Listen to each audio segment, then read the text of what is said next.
Kamaljeet Sandhu joining us live from Rajouri. Kamaljeet, these terror attacks unabated right towards the start of the year itself, which the intelligence had also predicted. An alert was sounded during the end of the year itself to say that there is some kind of threat. And as we see, this has happened. Tell us a little more what investigations reveal.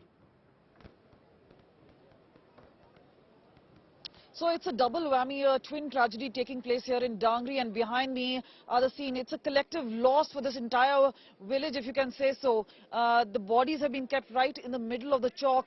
This is the Choraha here, and that's where people have gathered. They've done with the sloganeering, so they are a bit tired, but the demands have been the same, that they're saying do empower the village defense committees, do ensure the perpetrators are brought to book.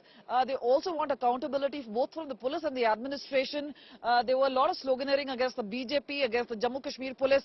But yes, the emotions are running extremely high, especially after the second blast which took place just outside where the children were sitting. It was really heartbreaking to see them cry and wail, and one of them succumbed to the injuries, and it's been a terrible loss for this entire village. There is a sense of insecurity. But as far as investigations is concerned, it does seem that security agencies are still not able to pinpoint as to who could be behind this. Now, the eyewitnesses are pointing out the terrorists were wearing khaki or something which is camouflage, could probably be wearing something like a police uniform, or for that matter, somebody from a security personnel. But clearly, they're still not very sure about who could be behind it. But this area is not far from the LOC. There are groups which have infiltrated.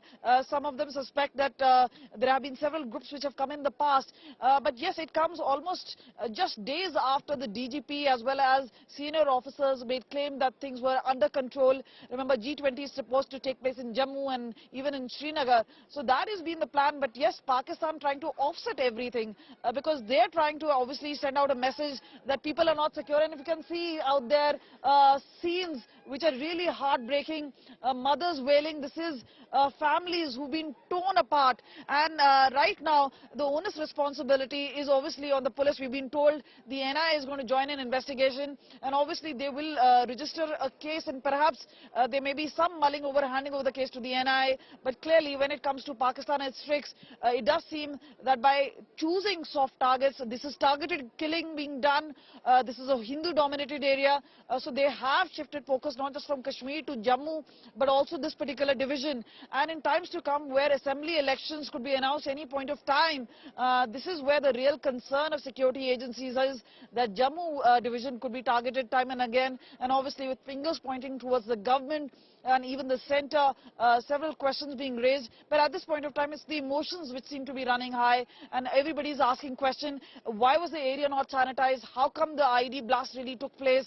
And obviously, when they're mourning, there are more deaths taking place, more injuries taking place, and that is what is really, really causing a lot of agony to them.